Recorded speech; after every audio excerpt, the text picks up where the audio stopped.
Have you thought about getting a fountain pen, but don't know where to begin? Follow different nib sizes at different companies and brands and colors. Your best bet is to start out with Lamy Safari. I'll leave a link in the description of this video so you can find one. They're only about $20. The one I have here is a red Lamy Safari. One thing I like about it is the tripod grip. I think it's useful for beginners and learning the proper grip for a fountain pen. The pen I have here comes with an extra fine nib. They come in various sizes from extra fine, fine, medium. But I'll show you a demonstration of how the pen works.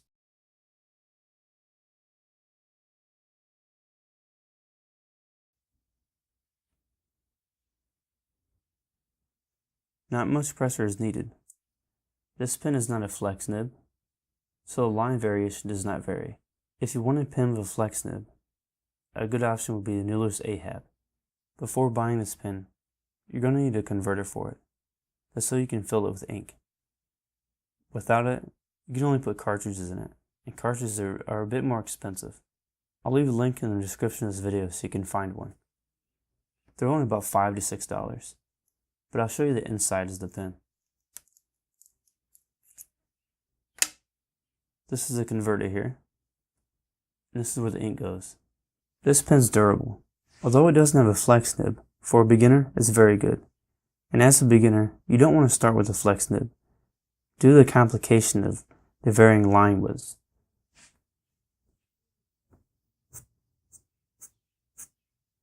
This one makes very fine lines.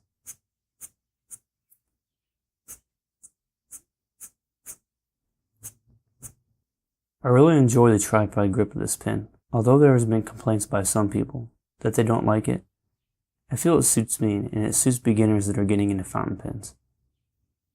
The pen isn't too large and it's not too small. I think it's a perfect fit for anybody wanting to get into fountain pens, no matter if you have large hands or small hands. I think this one will do you well. As I mentioned before, this is not a flex nib. This is a standard nib. It's made of metal, and there are various kinds of nibs.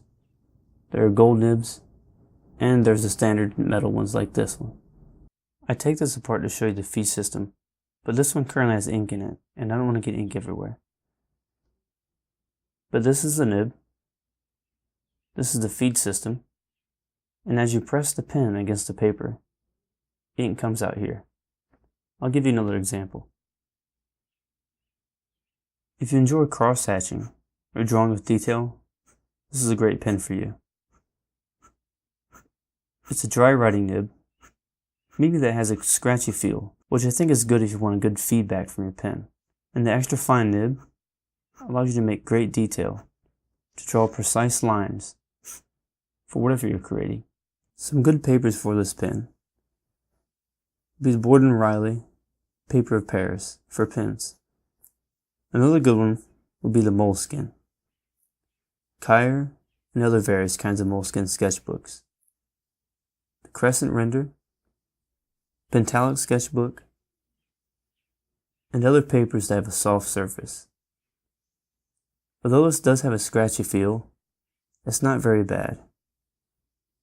I actually enjoy the feel of the scratchy feel of the pen. So if you're looking for a pen that's inexpensive and won't set you back a lot of dollars, that works well, is convenient, affordable, durable, and has a great nib and writes well, pick the Lamy Safari.